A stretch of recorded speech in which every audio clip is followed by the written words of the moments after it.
नमस्कार दोस्तों, आपका स्वागत है एग्जाम क्रैक SS1 में।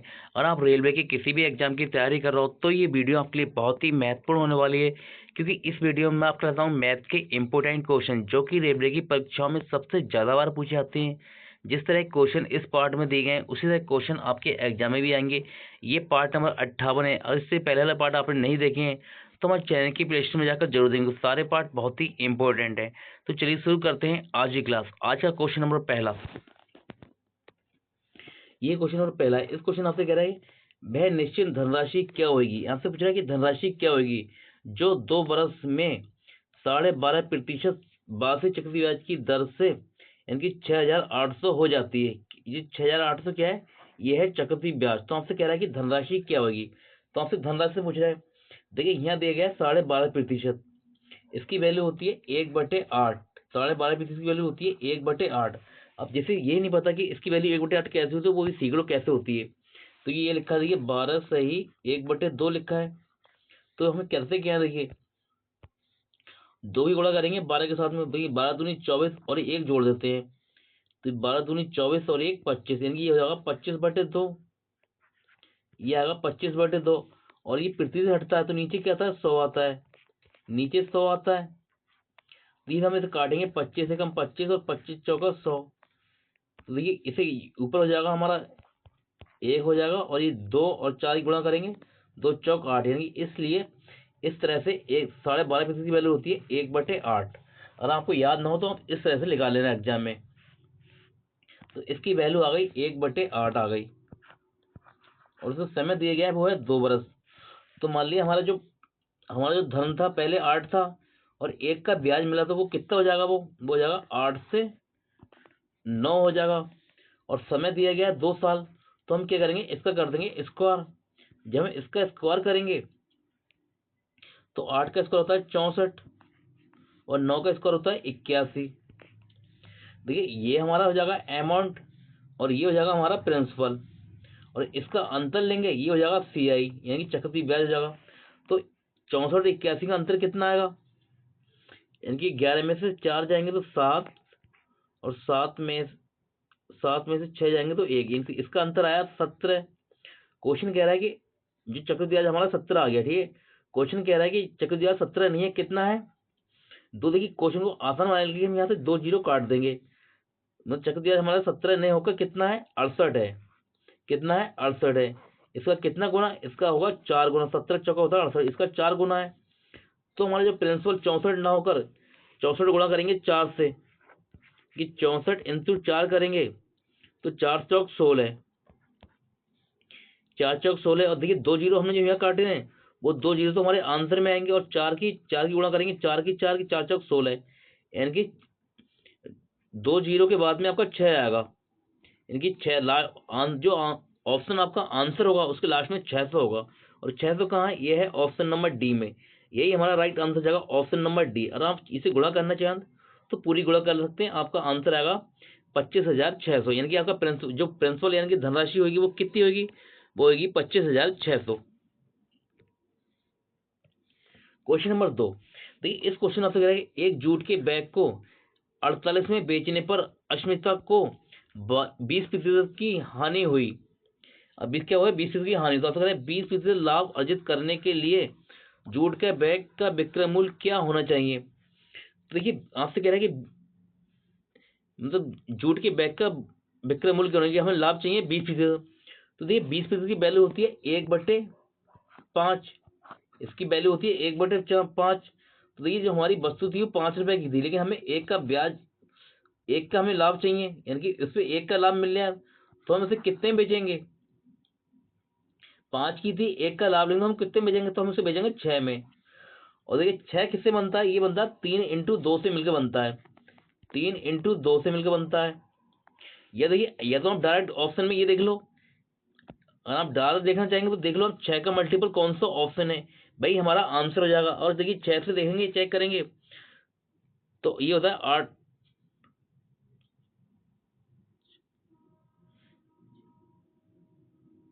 12×6 = 72, यानी कि ऑप्शन नंबर ए हमारा 6 से कट रहा है पूरा।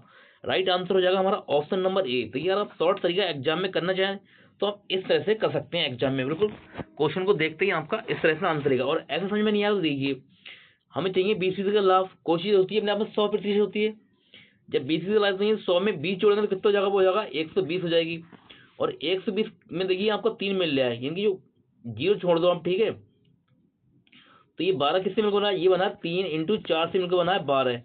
इसमें जीरो छोड़ के अगर हम जीरो छोड़ देंगे इसमें, तो देखिए आप 3 का चेक करेंगे, 3 से कौन सा ऑप्शन कट रहा है। तो 3 से देखिए ऑप्शन नंबर ए कट रहा है, ऑप्शन नंबर बी 3 से नहीं कटता, ऑप्शन नंबर सी भी 3 से नहीं कटता, और ऑप्शन नंबर डी भी 3 से नहीं कटता। हमारा राइट आंसर आ जाएगा ऑप्शन नंबर ए। आप इस तरह से भी चेक कर सकते हैं। और आप इस क्वेश्चन को बेसिक तरीके से करेंगे तो कैसे करेंगे, देखिए 48 में बेचने में क्या हुआ, 20% की हानि हुई। तो कोई चीज क्या होती है अपने आप 100 में 100% होती है, तो 100 में से हम 20 कम कर देंगे तो कितनी होगी, 80, यानी कि 48/80। अब लाभ कितना चाहिए हमें, 20% चाहिए। तो कोशिश कभी 100% होती है और उसमें 20 जोड़ेंगे तो हो जाएगा 120। बस हम इसे काटा पीटी कर लो, आपका आंसर सेकंड में लिखा रहेगा। जीरो से जीरो गया और ये जाएगा 8 छंग 48, और 6 की 12 गुणा करेंगे तो ये जाएगा 12 छंग 72, यानी कि आपका राइट आंसर जाएगा 72। ऑप्शन नंबर ए आपका राइट आंसर होगा। क्वेश्चन नंबर 3 देखिए, इस क्वेश्चन में कह रहा है कि 4 व्यक्तियों की औसत आयु 42 वर्ष है। यदि उनकी आयु क्रमशः 1:3:4:6 में है तो सबसे अधिक और सबसे कम आयु के व्यक्ति की आयु का अंतर ज्ञात कीजिए। तो ये सबसे अधिक किसका अनुपात है, ये 6 अनुपात है, और सबसे कम कितना है, 1 है। और हम इनका अंतर लेंगे 1 और 6 का, तो 1 और 6 का अंतर लेंगे तो अंतर आएगा 5। अब देखिए 5 का मल्टीपल कौन सा ऑप्शन है, भाई हमारा आंसर हो जाएगा। देखिए 61 5 से नहीं कटता, यानी कि ये हमारा आंसर नहीं होगा। और 59 5 से कटता है, यानी कि ये हमारा आंसर नहीं होगा। लेकिन 60 5 से कटता है और 70 5 से कटता है। तो हमारे 2 ऑप्शन हो सकते हैं, यानी कि ऑप्शन नंबर बी और सी। तो अब हम ये करेंगे, क्वेश्चन को बेसिक तरीके से करेंगे। बेसिक तरीके से कैसे करेंगे कि हम देखिए औसत तो दिया है 42 दिया गया है, तो हम इन सबको जोड़ लेंगे। 6 4 10, 3 13 और 1 14, और 14 की वैल्यू दी गई है 42। तो इसका कितना गुना होगा, ये 14 का हुआ 3 गुना, 14 3 42, 14 3 42 आया। तो देखिए जो 3 का मल्टीपल होगा वही हमारा आंसर होगा। अब 3 का मल्टीपल देखिए 70 3 से नहीं कटता, यानी कि ये हमारा आंसर नहीं होगा। 60 3 से कटता है, यानी कि ऑप्शन नंबर बी हमारा राइट आंसर हो जाएगा। देखिए यहाँ दिए गए 4 व्यक्ति औसत, तो ये आपको जब 3 आया, 3 में 4 से गुणा करेंगे, 3 इंटू 4 करेंगे, और जो अंतर आया वो 5 आया, इसमें 5 से गुणा करेंगे तो 5 चौक 20 और 20 3 60, यानी कि राइट आंसर होगा 60। इस तरह से भी आप क्वेश्चन को कर सकते हैं। देखिए मैं आपको आसान तरीके से क्वेश्चन समझाता हूँ जिससे कि आपकी समझ में आसानी से आ जाए, और आप क्वेश्चन को इस टाइप का क्वेश्चन आपको एग्जाम में आए तो आप उसको सबसे पहले बना लें, और आपको औरों से अलग बनना है। जब आपको रेलवे की जॉब चाहिए तो आपको हर स्मार्ट तरीका सीखना पड़ेगा, जिससे कि आप क्वेश्चन को देखते ही उसे बना सकें। क्वेश्चन नंबर 4 देखिए, इसमें आपसे कह रहा है रूट, ये 169 रूट की पावर क्या है, 2, यहाँ पावर क्या है 3 है, और यहाँ पावर 3 है, और यहाँ पावर 2 है। तो देखिए 169 की पावर 2 है, तो यहाँ से बाहर क्या निकलेगा, यहाँ से बाहर निकलेगा 13। और देखिए यहाँ क्या है 27 की पावर 3 है, तो ये किसका क्यूब होगा, ये होगा 3 का क्यूब 27, यानी कि यहाँ से बाहर निकलेगा 3। और देखिए यहाँ क्या है 64 की पावर 3 है, तो 4 का क्यूब होता है 64, यानी कि यहाँ से बाहर क्या आएगा 4 आएगा। और देखिए ये क्या है 144 की पावर क्या है 2, तो यहाँ से बाहर क्या आएगा, यहाँ से आ जाएगा 12। तो हमसे पूछ रहा है इनका लाशा, यानी कि इनका पूछ रहा है एलसीएम। तो अब हम इनका ले लेंगे एलसीएम, इनके 13 3 4 और 12 का लेंगे एलसीएम। जब हम एलसीएम लेंगे देखिए, और हम डायरेक्ट क्वेश्चन को कर सकते हैं देखिए, और डायरेक्ट करेंगे देखिए 3 भी क्या है 12 से कटता है, 4 भी क्या है 12 से कटता है, इनकी इन दोनों को छोड़ दो और 13 की और 12 की गुणा कर दो, आपको डायरेक्ट एलसीएम निकल जाएगा। इनकी 13 इंटू 12 करेंगे तो आपका एलसीएम निकल जाएगा, 3 दूनी 6, इनकी 12 13 दूनी 26 की 6, और बचे 2, 13 कम 13 और 2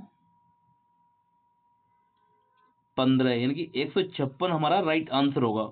ऑप्शन नंबर ए हमारा राइट आंसर हो गया।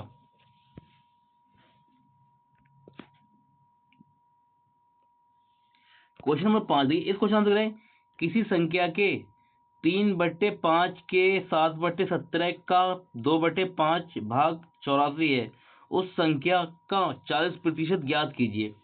आपसे पूछा है 40% ज्ञात कीजिए। यहाँ लिखा है के और का, इसका मतलब हमेशा ये याद रखना, इसका मतलब होता है गुणा, इसका मतलब होता है गुणा। तो हमसे संख्या हमें पता नहीं संख्या क्या, तो हमने मान लिया संख्या हमारी x है, तो x का 3/5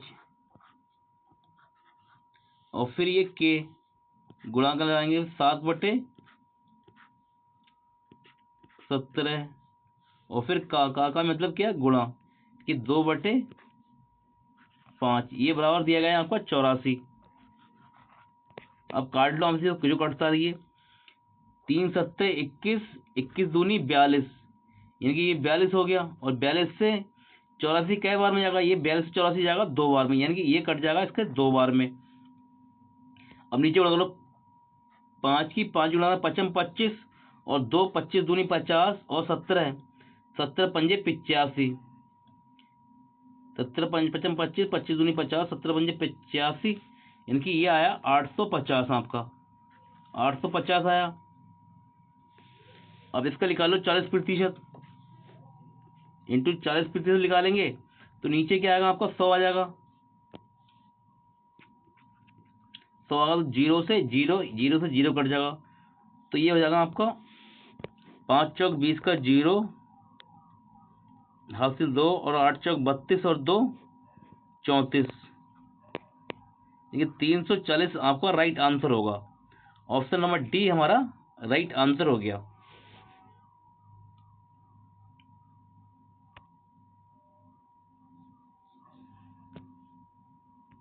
क्वेश्चन नंबर 6 देखिए, इस क्वेश्चन आंसर करें, P अनुपात 18 समानुपात 5:3 है हो तो P का मान क्या होगा।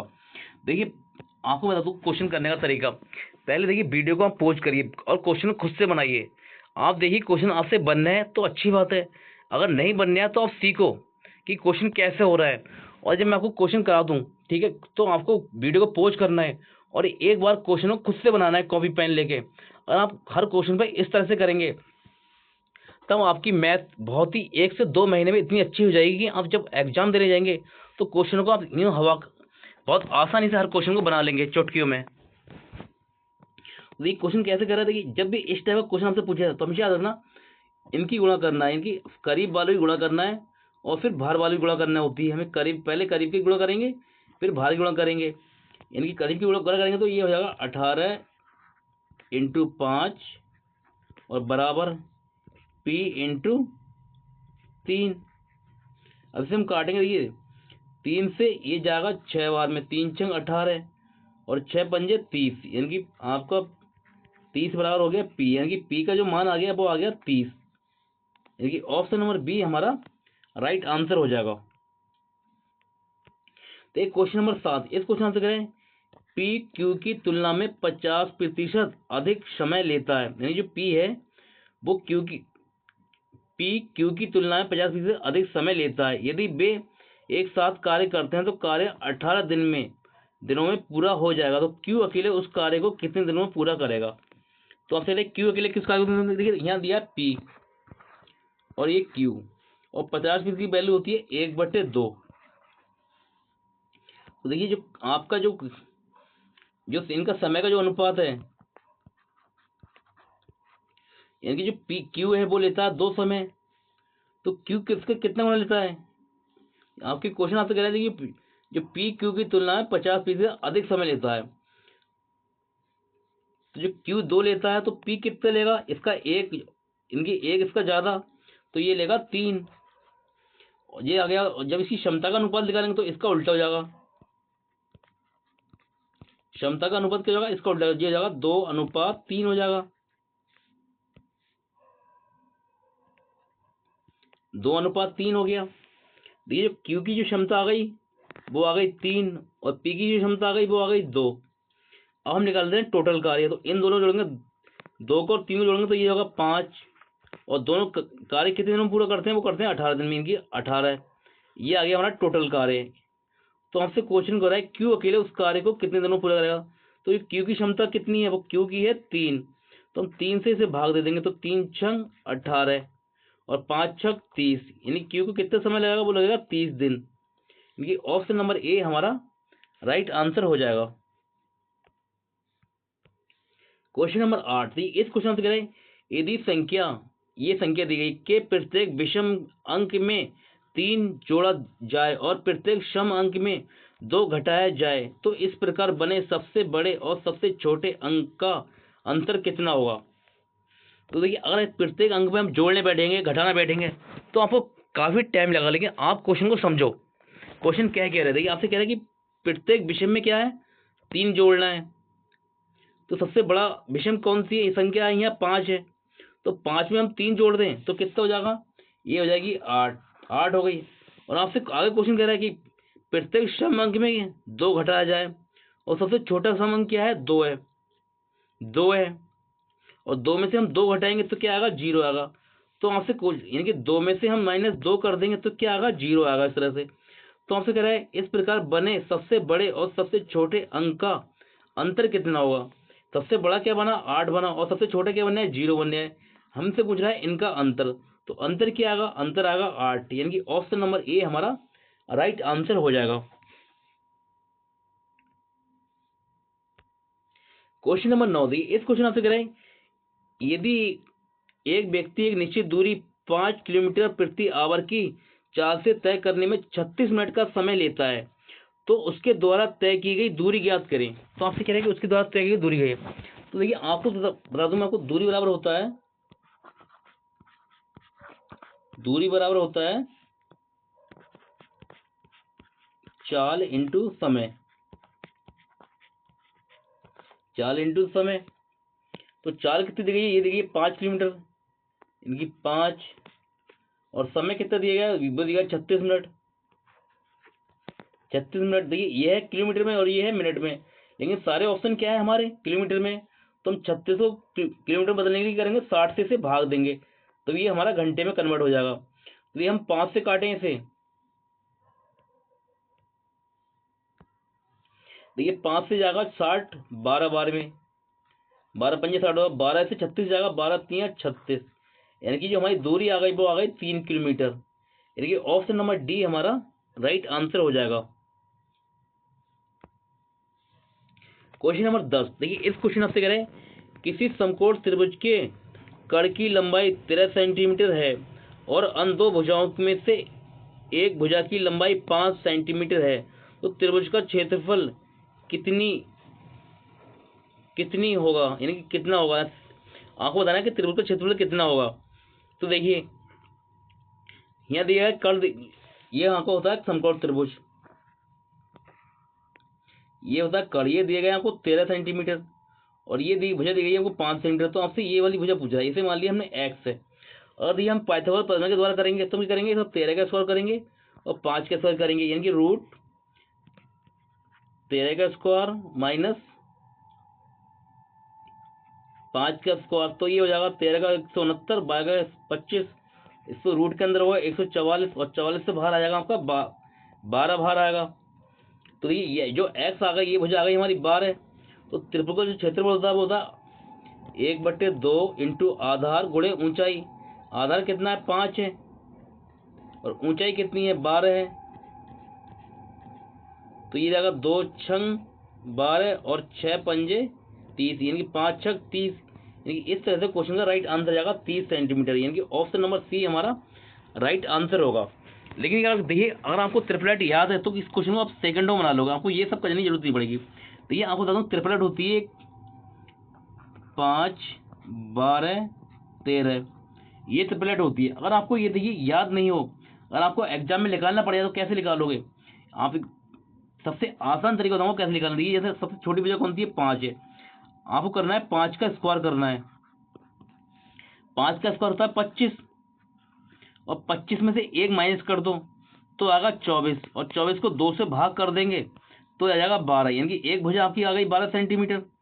और फिर देखिए यहाँ 25 आया, 25 में आपकी क्या करना है 1 प्लस कर देना है तो ये हो जाएगा 26 और 26 को 2 से भाग देंगे तो ये आएगा 13, यानी कि दूसरी भुजा आ गई 13 सेंटीमीटर। इस तरह से आप कोई भी त्रिभुज बहुत आसानी से निकाल सकते हैं, वो भी आप जी ध्यान रखना, ये आपकी विषम संख्या के लिए है, ना कि सम संख्या के लिए है।